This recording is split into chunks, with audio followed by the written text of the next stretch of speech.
Hi everyone, welcome to mummies one. నిన్న ఒక video చేశాను కదండి, షిరిడి టు హైదరాబాద్ ట్రిప్. ఆ వీడియో కంటిన్యూషన్ అనమాట. సో లెంత్ ఎక్కువైపోతుందండి, 2 భాగాలుగా చేశాను. అందులో ఈరోజు నాసిక్ ట్రిప్ అనమాట. డే 4లో నాసిక్ వెళ్ళే తోవలోని ముక్తిధామ్ అనే టెంపుల్ ఒకటి ఉందండి. ఇది విష్ణుమూర్తికి సంబంధించిన టెంపుల్ అంట. సో విష్ణుమూర్తి ఏ అవతారాలతో ఉన్నాయి వారు అనే టెంపుల్ అనమాట అండి. ఇది చాలా బాగుందండి. ముక్తిధామ్ అన్నందుకు ముక్తిధామ్ లాగే ఉంది. సో ఇక్కడ కృష్ణ భగవాన స్వాములు, అలాగే రామావతారం, అలాగే బుద్ధావతారం, చాలా టెంపుల్స్ ఉన్నాయండి. విష్ణుమూర్తికి సంబంధించిన అవతారాలు అన్నీ ఇక్కడే ఉన్నాయన్నమాట. సో అన్ని పాలరాతి విగ్రహాలతో అయితే కట్టారు. ఇక్కడ ఒక ప్రత్యేకత ఏంటంటే, జ్యోతిర్లింగాలు 12 లింగాలతో పాటు మనకి కైలాస పర్వతం ఎలా ఉంటుంది అనేది మనం ఇక్కడ నమూనా రూపంలో పెట్టారు. మనం చక్కగా జ్యోతిర్లింగాలన్నిటినీ ఒకేసారి దర్శనం చేసుకోవచ్చు అనమాట. నాకైతే ఈ ప్లేస్ చాలా బాగా నచ్చింది. ఇక్కడి నుంచి కైలాస పర్వతం ఎలా ఉంటుందో సేమ్ అదే మాదిరిగా కట్టారండి. ఇక్కడి నుంచి లక్ష్మణ్ నివాస్ అనే టెంపుల్కి అయితే వెళ్ళాము. ఇక్కడ లక్ష్మణ స్వామి వారు, రాముడు వారు ఇక్కడ తపస్సు చేసేవారట ఈ వనవాసంలోని. ఇక్కడికి శూర్పణఖ వచ్చి తపస్సు భంగం చేస్తే వారికి లక్ష్మణ స్వామి వారు ముక్కు చెవులు కోసిన ప్లేస్ అంటండి అది. సో ఇక్కడ కూడా శివుడు ఉంటారు. రాముడు ఎక్కడ ఉంటాడో అక్కడే శివలింగాలు కూడా ఉంటాయండి. సో బాగా గమనిస్తే మీకు అర్థమవుతుంది. సో ఇక్కడ మనకి చుట్టూ కూడా ఆ నమూనాలు చూపించారు. ఇక్కడ నుంచి మేము సీతమ్మ వారి గృహ అని ఒక టెంపుల్కి వెళ్ళాము. ఇక్కడ సీతమ్మ వారు ఒక గృహలోని శివుడికి అభిషేకం చేసేవారట. ఆ గృహకి అయితే మేము వెళ్తున్నాము. ఇది చాలా లోతుగా ఉంటుందండి. బాగా లావుగా ఉన్న వాళ్ళైతే లోపలికి ఎంట్రన్స్కి వెళ్ళలేరు. చాలా లోపలికి ఉంటుంది. గృహలోని వెళ్ళి ఇక్కడ శివలింగం ఉంటుంది కదా, ఆ శివలింగానికి సీతమ్మ వారు పూజ చేసేవారంట. అక్కడి నుంచి పంచవటి త్రివేణి సంగమంకి అయితే వెళ్ళాము. అన్ని లోకల్ ట్రిప్లేనండి, చాలా దగ్గర ట్రిప్స్ అనమాట. ఇక్కడ త్రివేణి సంగమం అని ఎందుకంటారంటే, ఇక్కడ 3 నదులు కలుస్తాయటండి. ఈ 3 నదులు కలయికే త్రివేణి సంగమం అంటారు. వర్షం పడి వాటర్ ఎక్కువగా ఉండడం వల్ల మేము ఆ మధ్యకి వెళ్ళలేకపోయాము. సో మధ్య వరకు అయితే నార్మల్ రోజులైతే మధ్య వరకు వెళ్తాము. అక్కడ ఒక టెంపుల్ ఉంది కదా, చూస్తున్నారు కదా, ఆ టెంపుల్లో ఇప్పటికైతే మనం దర్శనం చేసుకోవచ్చు. ఆ ఎదురుగానే అర్ధనారీశ్వర టెంపుల్, అలాగే శివుడి టెంపుల్ కూడా ఉంది. మేము ఆ 2 కూడా కవర్ చేసుకొని అక్కడి నుంచి త్రయంబకేశ్ టెంపుల్కి అయితే వెళ్ళిపోయామన్నమాట. సో చూస్తున్నారు కదా, త్రయంబకేశ్ టెంపుల్ ఎంత వ్యూ చాలా బాగుంది, చాలా ప్లెజెంట్గా ఉందండి. మేము వెళ్ళే టైం అంతా వర్షాలు పడటం వల్ల క్లైమేట్ ఎందుకో చాలా చల్లగా చలిగా ఉండేది. వర్షాలు పడేవి, పడేది ఆగేది అనమాట. సో తడుచుకుంటూనే వెళ్ళే వాళ్ళం దర్శనాలన్నిటికీ కూడా.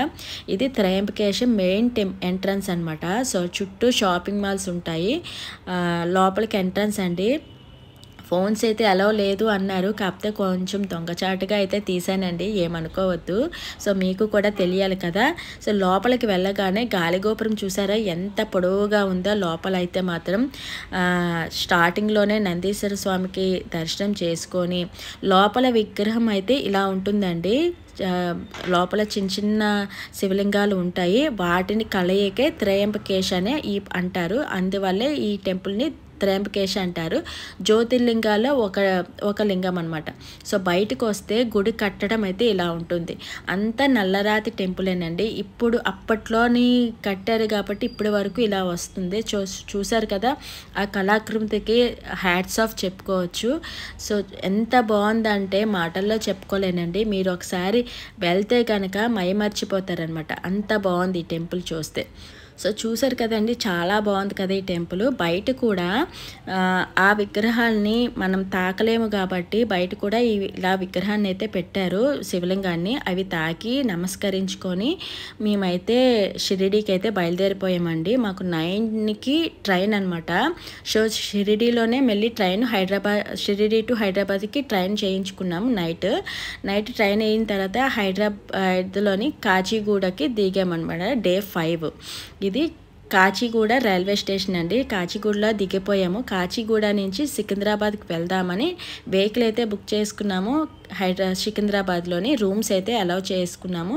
రూమ్స్లోకి వెళ్ళిపోయి చక్కగా ఫ్రెష్ అయిపోయి మధ్యాహ్నం వరకు రెస్ట్ తీసుకొని ఈవినింగ్ యాదగిరిగుట్ట అలాగే ఆనందనీలంకి వెళ్దామని ట్రిప్ ప్లాన్ చేసుకున్నాం అనమాట. ఈవినింగ్ 4 o'clockకి యాదగిరిగుట్టకి ముందు వెళ్దామనేసి వెహికల్ బుక్ చేసుకుని వెళ్తున్నాము. సన్ రైజ్ చూశారు కదా, ఒక పక్క సన్సెట్, అలాగే పక్కన ఏదో నల్లర కొండ కనిపిస్తుందా, ఆ కొండ మీద నరసింహస్వామి టెంపుల్ ఉందటండి. కాకపోతే మాకు టైం లేక ఆ టెంపుల్కి అయితే మేము వెళ్ళలేదు. సో ఇక్కడి నుంచి యాదగిరిగుట్టకైతే ఫస్ట్ వెళ్ళిపోయాం కదా. కిందనే బస్సులు అయితే ఆపేశారండి, ప్రైవేట్ వాహనాలన్నీ ఇక్కడ ఆపేస్తారంట. సో పైకి కూడా వెళ్తాయి, కాకపోతే ఎక్స్ట్రా ఛార్జెస్ అయితే టికెట్స్ తీసుకోవాలి. కాకపోతే మా బస్సు అయితే కిందనే ఆపేసాము. దేవస్థానం వాళ్ళు ఫ్రీ బస్సులు కూడా ప్రొవైడ్ చేశారు. మేమైతే ఆ బస్సులోని కొండపైకి అయితే వెళ్ళిపోయాం అనమాట. సో చూస్తున్నారు కదా, ఈ బస్సు ప్రైవేట్ బస్, దేవస్థానం వారి బస్సు అండి. ఈ బస్సులో అయితే కొండ మీదకి అయితే వెళ్ళిపోతున్నాం. సో చూస్తున్నారు కదా, ఈ కొండ మీద అంతా ఆ టెంపులేనండి. సో ఇది ఎంట్రన్స్ అండి. ఇక్కడ తోటి ఈ వీడియో ఎండింగ్ అండి. ఎందుకంటారా, ఇక్కడ తోటి ఫోన్స్ అనేవి ఏవి అలౌ లేదండి. లోపలికి వెళ్ళడానికి అస్సలు ఫోన్స్ అలౌ లేదు. మీరు కనుక హైదరాబాద్ వెళ్తే ఒక్కసారి ఈ టెంపుల్కి తప్పకుండా విజిట్ చేయండి. చూడడానికి 2 కళ్ళు సరిపోవన్నమాట, అంత బాగుంటుంది. నాకైతే ఫోన్స్ ఎలా లేదు కానీ ఫోన్ కానీ ఎలా ఉంటే ఒకసారి వీడియో అంతా తీసి మీకు చూపిద్దామని అనుకున్నానండి. కాకపోతే ఏం చేస్తామండి, బ్యాడ్ లక్ తీయలేదు. అక్కడి నుంచి ఆనంద నిలయంకి అయితే వెళ్ళిపోయాము. సో ఇది ఆనంద నిలయంకు వచ్చేసామండి. ఇది ఆనంద నిలయం మెయిన్ ఎంట్రన్స్ అనమాట. వెహికల్ బుక్ చేసుకున్నాం అన్నాం కదా, ఈ ఆనంద నిలయం పక్కన టెంపుల్ పక్కనే మాకు వెహికల్ అయితే పార్క్ చేశారు. అక్కడి నుంచి మెయిన్ ఎంట్రన్స్ అనమాట. సో చూస్తున్నారు కదా, ఇది మెయిన్ ఎంట్రన్స్. ఈ పక్కన ఆ పక్కన మనం నడిసే వెళ్ళొచ్చు, లేదు మెట్ల మార్గం కావాలంటే మెట్ల మార్గం ద్వారా కూడా వెళ్ళొచ్చు. 2 వేస్ అయితే ఇచ్చారండి. సో మేమైతే ఇలాగే వెళ్ళాము. సో వెళ్ళగానే మనకి పెద్ద పెద్ద పాదాలతోటి స్వామివారి పాదాలు మనకు దర్శనం ఇస్తారు. దర్శనం ఇచ్చిన తర్వాత ఆ పాదాలకు ఒక నమస్కారం చేసుకొని పైకి వెళ్ళేసరికి హనుమంతుల వారు ఒక పక్క హనుమంతుల వారు, ఒక పక్క గరుత్మంతుల వారు మనకైతే దర్శనం ఇస్తారనమాట. ఈ ఇద్దరిని దర్శనం చేసుకొని మనకి మెయిన్ ఎంట్రన్స్ టెంపుల్లోకి అయితే వెళ్ళిపోతాం. సో చూస్తున్నారు కదా, పైకి వెళ్ళేసరికి అట్మాస్ఫియరు చీకటి పడింది. ఆనంద నిలయం అన్నందుకు పేరుకి తగ్గట్టే గుడి మొత్తం ఆనందంగా, అంత ఆహ్లాదకంగా ఉందండి. చాలా విద్యుతాను. ప్రతి ఒక్క గుడికి మెయిన్ వినాయకుడి స్వామి విగ్రహం అయితే ఉంటుంది కదా, ఆ స్వామివారిని ఒకసారి దర్శించుకొని అక్కడి నుంచి ఆనంద నిలయంలోని వెంకటరామూర్తిని దర్శించుకోవడానికి లోపలికైతే ఎంట్రన్స్ ఇదనమాట. లోపలికైతే వెళ్ళాము, దర్శనం చేసుకున్నాము. లోపలికి వెళ్ళిన తర్వాత మెయిన్ గర్భగుడి అయితే ఇదండి. ఈ గర్భగుడి ఆ పక్కనే మండపం అన్నమాట, కళ్యాణ మండపం. సో ఈ 2 కవర్ చేసుకొని ఇక్కడ చాలామంది కాయిన్స్ నిలబెట్టి మనసులో ఉన్న కోరికని కోరుకుంటే అది నెరవేరుతుందని చాలామందికి నమ్మకం అంట. సో నేను కూడా నిలబెట్టాను. నా కాయిన్ అయితే నించుంది. చూద్దాం నా కోరిక అయితే ఎంతవరకు నెరవేరుతుందో. సో అక్కడి నుంచి ఈ ప్లేస్కి వచ్చాము. ఆనంద నిలయం అంటే మెయిన్ ఒక కోనేరులోని స్వామివారు శేషపానుప మీద మనకి దర్శనమిస్తారు. ఇది బాగా ఫేమస్ అయిన టెంపుల్ అనండి. చుట్టూ కూడా రాజగోపురాలు, మధ్యన కోనేరు, ఆ కోనేటి మధ్యలోని శేషపానుప మీద విష్ణుమూర్తి మనకి దర్శనమిస్తుంటే ఆ చూడడానికి మనకి ఆ 2 కళ్ళు సరిపోలేదండి. నాకైతే చాలా బాగా నచ్చిందనమాట. ఇక్కడ కొన్ని ఫొటోస్ తీసుకున్నాం, మెమొరబుల్గా ఉంటుంది అనేసి. బయటకు వచ్చిన తర్వాత వరాహమూర్తి వారు అలాగే నరసింహస్వామి వారిని దర్శనం చేసుకొని ఇంటికైతే రూమ్స్కి అయితే బయలుదేరిపోయామట. ఇది అనమాట ఈరోజు వ్లాగ్. ఆ తర్వాత డే 6 ఇక్కడ జగన్నాథ స్వామి టెంపుల్ అయితే ఉందటండి. హైదరాబాద్లోని కొత్తగా కన్స్ట్రక్షన్ చేస్తున్నారట. మీరు ఎప్పుడైనా చూడకపోతే ఒకసారి వెళ్ళి విజిట్ చేసేయండి. అచ్చు మనం పూరిలోని జగన్నాథ స్వామి టెంపుల్స్ ఎలా ఉంటాయో అదే నమూనాలతోటి సహా కరెక్ట్గా కడుతున్నారండి. ఈ టెంపుల్ చాలా బాగుంది. టెంపుల్ బాగుండమే కాదండి, ఆ పక్కన ఆ టెంపుల్ మీద విగ్రహాలు చెక్కారు చూడండి, వాటికైతే హ్యాట్స్ ఆఫ్ అండి. చాలా బాగా చెక్కారు. ఇది మెయిన్ స్వామివారు ఉండే టెంపుల్ అంట. లోపలికి వెళ్ళగానే చుట్టూ చూసారా దేవతామూర్తుల్ని ఎంత బాగా చెక్కారో. పరశురాముడు, రామావతారం, మనకి ఇతిహాసాల్లో ఏ ఏ విగ్రహాలు ఉంటాయో, ఎవరెవరు ఉంటారో అన్నీ చక్కగా మనకి చూపించారన్నమాట.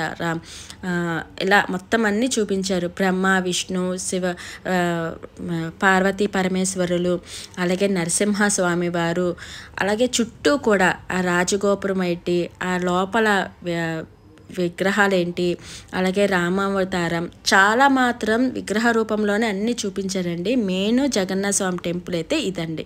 లోపల విగ్రహాలు చూస్తున్నారు కదా. స్వామివారిని దర్శనం చేసుకొని బయటకు వచ్చేసరికి విష్ణుమూర్తి శేషపానుపు మీద నివసిస్తూ ప్రమాది గణపతులు మనకి దర్శనమిస్తారు. సో అలా బయటకు వచ్చేసరికి చుట్టూ కూడా ఎంత బాగా చెక్కారంటే విగ్రహాన్ని.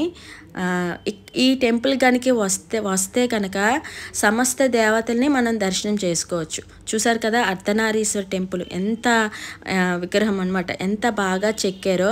ఆ కళ కూడా కొట్టొచ్చేటట్టుగా చెక్కారు. విగ్రహాలను ఎవరైతే చెక్కారో కానండి వాళ్ళకి శతకోటి వందనాలండి, అంత బాగా చెక్కారు. నిజంగా పూరి వెళ్ళలేదు కానీ పూరి వెళ్తే ఆ పూరిలో కూడా టెంపుల్స్ ఇలాగే ఉంటాయా అన్నట్టు నాకు అనిపించింది. గుడి చుట్టూ కూడా స్వామివారి అవతారాలైన కూర్మ అవతారం, నరసింహ అవతారం, అలాగే వామన అవతార విగ్రహాలని పెట్టారన్నమాట. ఇక్కడ ఒక దేవతామూర్తి అనే కాదండి, సమస్త దేవతామూర్తులన్నీ ఇక్కడ పెట్టారు. ఈ ఒక్క గుడికి వస్తే సమస్త దేవతామూర్తుల్ని దర్శనం ఒక రోజులోనే చేసుకోవచ్చు అనమాట. అంత పుణ్యక్షేత్రంగా ఉంది. కాళికామూర్తి దేవిని చూశారు కదా ఎంత భయంకరంగా ఆవిర్భవించారో, అలాగే దేవతామూర్తులను కూడా మనకి ప్రతిష్ఠించారండి. నాకైతే ఈ టెంపుల్ చాలా బాగా నచ్చింది. పూరికి వెళ్ళాము అన్నట్టుగా ఉందన్నమాట.